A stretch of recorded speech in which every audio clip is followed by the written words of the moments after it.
Hello student, कैसे हैं आप सब। उम्मीद करता हूँ आप सब अच्छे होंगे, मस्त होंगे, बेहतर होंगे, आपकी पढ़ाई बेहतर चल रही होगी बच्चों। और आज का जो हमारा टॉपिक है एल्कोहल का हैलोजनीकरण पढ़ने वाले हैं। और जब भी एल्कोहल का हैलोजनीकरण होता है ना बच्चों, तो इसमें से हमारा एल्किल हैलाइड प्राप्त होता है। बिल्कुल चिंता ना करें, हम पूरा समझाएंगे एक एक क्रम से। कैसे क्वेश्चन पेपर में पूछा जाता है वो भी हम चर्चा करेंगे, आप लोग थोड़ा सा लास्ट तक देखिएगा। चलिए शुरू करें एल्कोहल का हैलोजनीकरण। तो सबसे पहले हैलोजनीकरण का अर्थ क्या होता है बच्चों। हैलोजन तत्वों का जुड़ना ही हैलोजनीकरण कहलाता है। एल्कोहल का हैलोजनीकरण मतलब हैलोजनीकरण का अर्थ होता है हैलोजन तत्वों का जुड़ना। एल्कोहल क्या है, जब हमारे पास कोई भी एल्किल ग्रुप हो या तो एलिफेटिक हाइड्रोकार्बन हो, उसके साथ यदि OH जुड़ जाता है तो एल्कोहल कहलाता है। जैसे R है, इसके साथ OH जुड़ गया, एल्कोहल कहला गया। R एल्किल ग्रुप, इसके साथ CH2 है, OH है, कोई दिक्कत नहीं, तो आपका OH जुड़ा तो एल्कोहल कहला गया। तो ये तो एल्कोहल हो गया।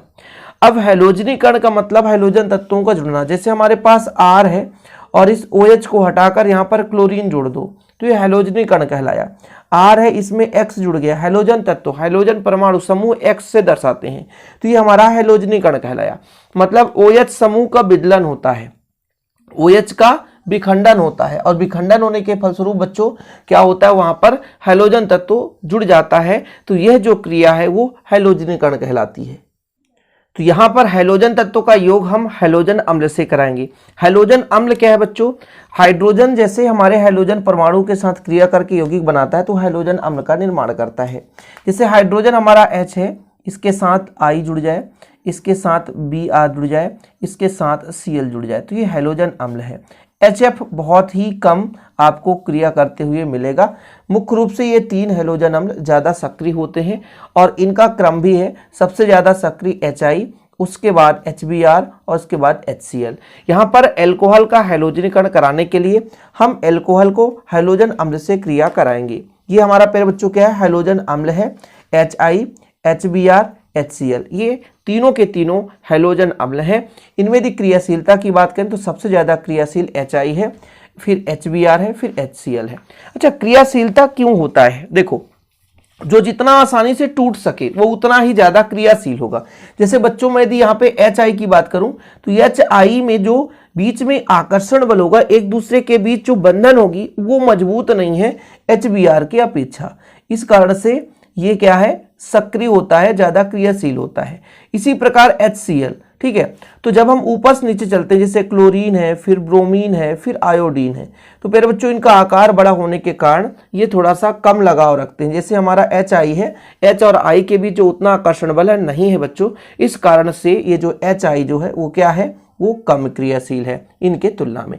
तो क्रियाशीलता का क्रम भी आपको याद होना चाहिए। अब ऐसे ही ऑब्जेक्टिव में पूछ दिया जाता है हैलोजन अम्लों की क्रियाशीलता का क्रम सही है, तो फिर आपको डाउट हो जाता है भाई कौन सा क्रियाशील होगा।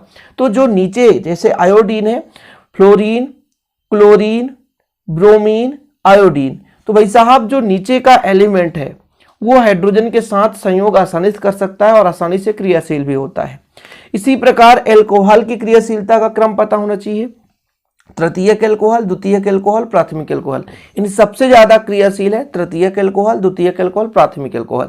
मतलब जो प्यारे बच्चों ज्यादा क्रियाशील होगा उसमें उत्प्रेरक की भी आवश्यकता नहीं पड़ेगी, वो आसानी से क्रिया कर लेगा, ज्यादा क्रियाशील है। लेकिन जो कम क्रियाशील है, जैसे फर्स्ट डिग्री एल्कोहल बिल्कुल कम क्रियाशील है, प्राथमिक एल्कोहल बिल्कुल कम क्रियाशील है, इसमें हम उपयुक्त उत्प्रेरक का प्रयोग करते हैं। जैसे जिंक क्लोराइड की उपस्थिति में हम क्रिया करा दें तो वो हैलोजन अम्ल से क्रिया करके एल्किल हैलाइड बनाता है। सिंपल है।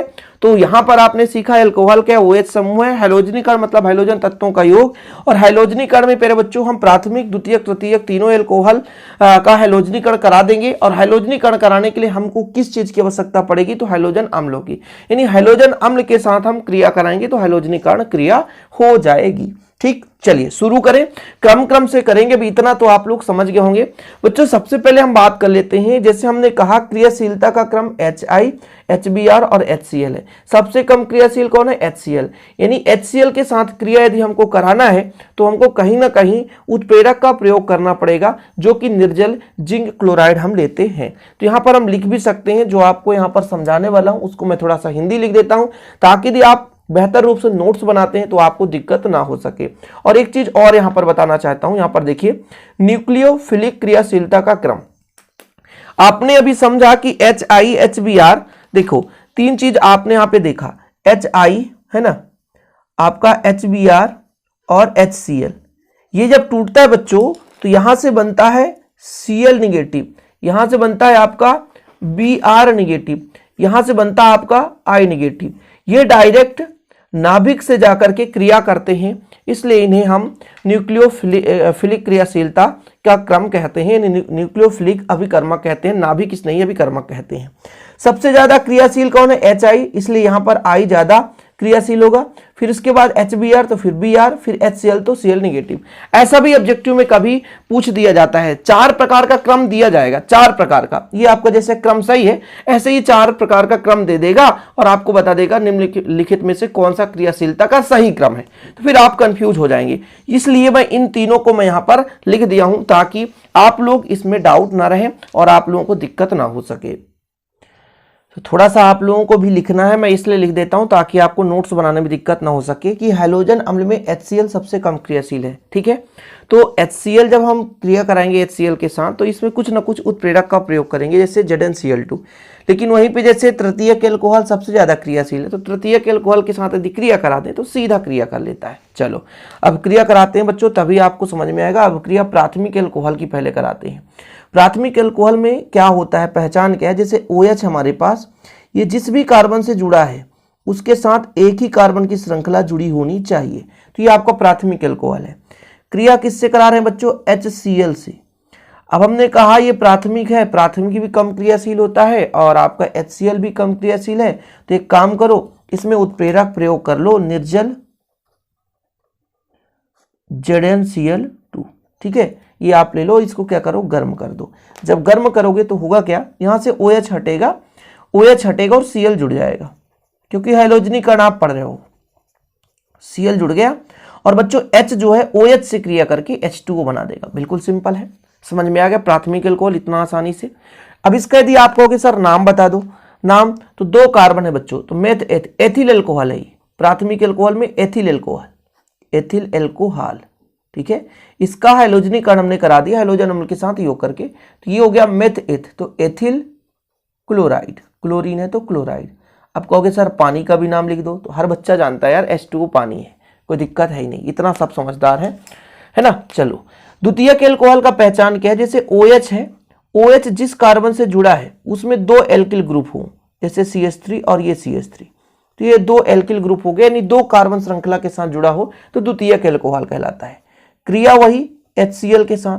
उत्प्रेरक क्या बच्चों, उत्प्रेरक हम क्या ले सकते हैं, निर्जल ZnCl2, निर्जल ZnCl2 ले सकते हैं। अब क्या होगा, वही सिस्टम, OH जो है H को उठाएगा तो H2O बना लेगा, तो जो हमारा उत्पाद बना CH3 CH CH3, OH हटा और Cl जुड़ गया, और क्या बनाएगा, HOH क्या बना देगा, H2O बना देगा, ठीक है।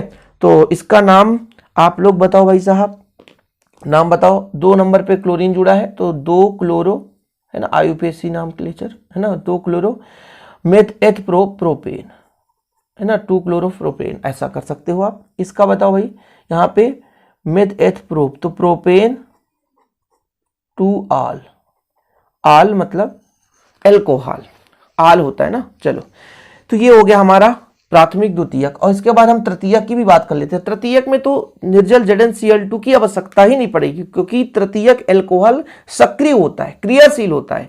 देखो यहाँ पर प्राथमिक एल्कोहल सबसे कम क्रियाशील, उससे ज्यादा क्रियाशील द्वितीयक, और तृतीयक सबसे ज्यादा क्रियाशील होता है। तो यहां पर मैं तृतीयक एल्कोहल की क्रिया करा देता हूं। तृतीयक एल्कोहल लगभग कमरे के ताप पर। तृतीयक एल्कोहल कैसे पहचानोगे, जो OH है उसके साथ जो भी कार्बन है उसमें 3 कार्बन की श्रृंखला जोड़ दो या 3 एल्किल ग्रुप जोड़ दो, ठीक है। तो ये आपका बन जाता है बच्चों क्या, तृतीयक एल्कोहल। क्रिया कराना है HCl के साथ, है ना। जब HCl के साथ क्रिया कराओगे तो कुछ नहीं, ये कमरे के ताप पर क्रिया करता है, तो जो OH है H के साथ H2O बना लेगा, है ना।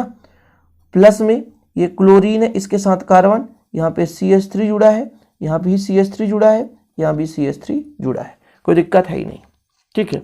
तो ये हमारा प्राथमिक द्वितीयक तृतीयक एल्कोहल का हैलोजनीकरण हो गया। हैलोजनीकरण पता होना चाहिए भाई साहब, यहाँ से ऑब्जेक्टिव भी बन सकता है, इसलिए कभी कभी तो नाम से अपक्रिया दे देता है कि निम्नलिखित अपक्रिया को संपन्न कराओ, लोगों को पता ही नहीं होता कैसे आ गया भाई साहब, है ना। क्वेश्चन आ जाएगा कि आपका भाई एथिल एल्कोहल का HCl के साथ क्रिया कराओ, तो फिर आप क्रिया करा सकते हो, या इधर आधा रिएक्शन दे दिया, आधा आपको करना है, तो फिर आपसे बनेगा, है ना। ये कमरे के ताप पर होता है। क्या होता है जब, ऐसा भी क्या होता है जब द्वितीयक एल्कोहल की क्रिया हाइड्रोजन अम्ल से कराई जाती है, क्या होता है जब, अब क्या होता है जब, ये चीज आपने पढ़ा है, तो भाई साहब क्या बनाता है आपका एल्किल हैलाइड बनाता है, सिंपल है, कुछ है नहीं। चलो आगे बात करते हैं। अब हम HBr से क्रिया कराते हैं। HBr थोड़ा सा क्या है, HCl सबसे कम क्रियाशील है, HBr थोड़ा उससे ज्यादा क्रियाशील होता है। तो आपका HBr जो होता है, इसकी क्रिया जब हम एल्कोहल से कराते हैं, तो जब हम प्राथमिक एल्कोहल से कराते हैं तो इसमें भी उत्प्रेरक लगता है, लेकिन द्वितीयक और तृतीयक के लिए आवश्यकता नहीं होती, क्योंकि जो प्राथमिक एल्कोहल होता है वो थोड़ा सा कम क्रियाशील होता है। द्वितीयक और तृतीयक तो सीधा डायरेक्ट कर लेता है क्रिया, समझ रहे हैं। तो बच्चों सेम वही रिएक्शन है, इसमें कुछ सोचने समझने की बात है नहीं, बहुत सिंपल है। जैसे मैं कह रहा हूं प्यारे बच्चों CH3CH2OH, ये प्राथमिक एल्कोहल है, सही है, इसकी क्रिया आप HBr से करा दो। यदि मैं कह दूं यहाँ पे CH3 है और यहाँ पे कार्बन है, इसके साथ CH3 जुड़ा है और CHOH, इसकी क्रिया आप HBr, तो ये द्वितीयक एल्कोहल कहला जाता है बच्चों, क्योंकि OH जिस कार्बन से जुड़ा उसके साथ 2 एल्किल ग्रुप जुड़े हैं।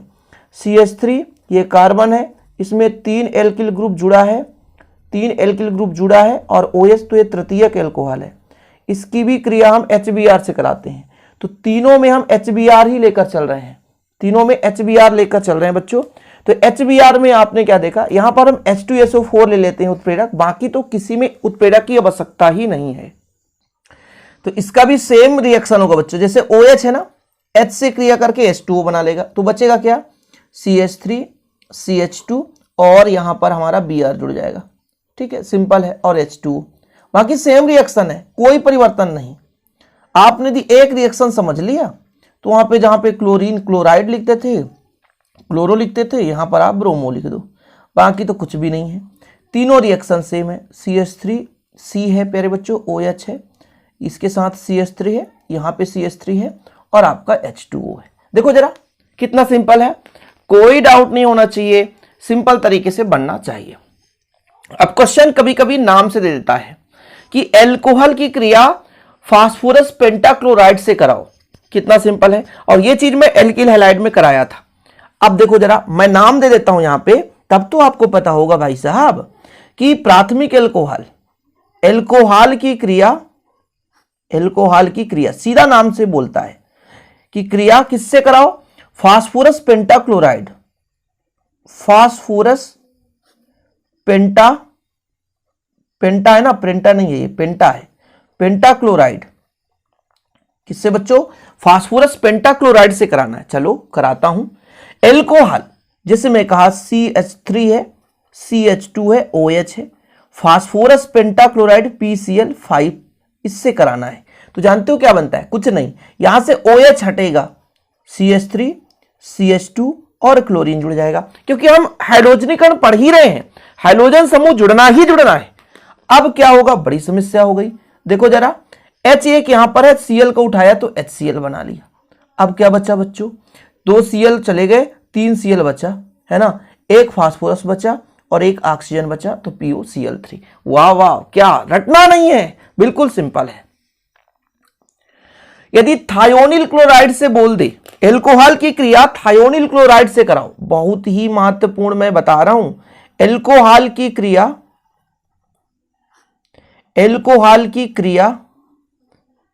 थायोनिल क्लोराइड से, थायोनिल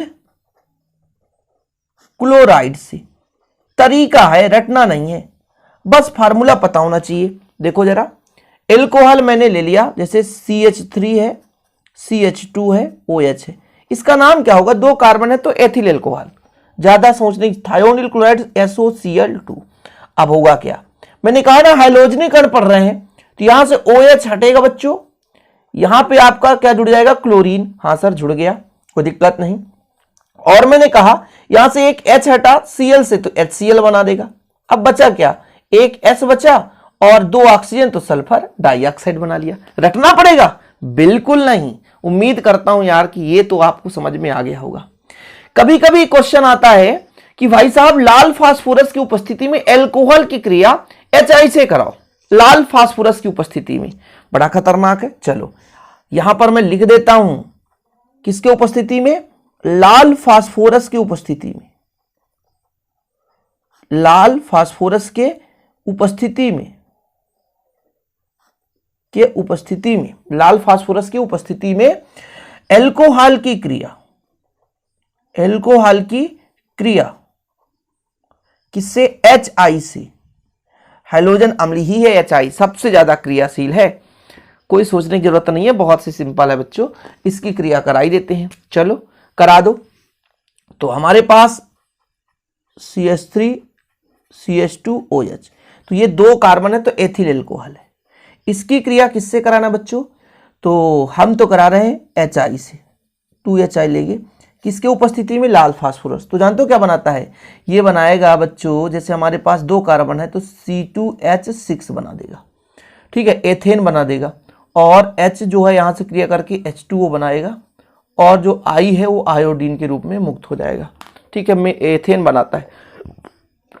ठीक, क्या बनाया, एथेन बनाया, किसकी उपस्थिति में, लाल फास्फोरस, और 150 डिग्री सेल्सियस ताप पे गर्म करने पर। इसके जगह यदि हम CH3OH लेते तो जानते हैं क्या बनाता, सेम रिएक्शन, मेथेन बनाता, और आपका H2O और प्लस I2, सेम रिएक्शन, यहाँ पे लाल फास्फोरस और 150 डिग्री सेल्सियस ताप पर। तो एल्कोहल का हैलोजनीकरण हमने पढ़ाया, जिसमें कैसे क्वेश्चन आया वो भी बताया। वीडियो पसंद है तो लाइक करें, शेयर करें, और हैंड रिटन नोट्स के लिए कांटेक्ट कर सकते हैं 9685299149 पर। आपको बेहतर रूप से, प्रॉपर रूप से नोट्स दिया जाता है। ओके बच्चों, जय हिंद, वंदे मातरम।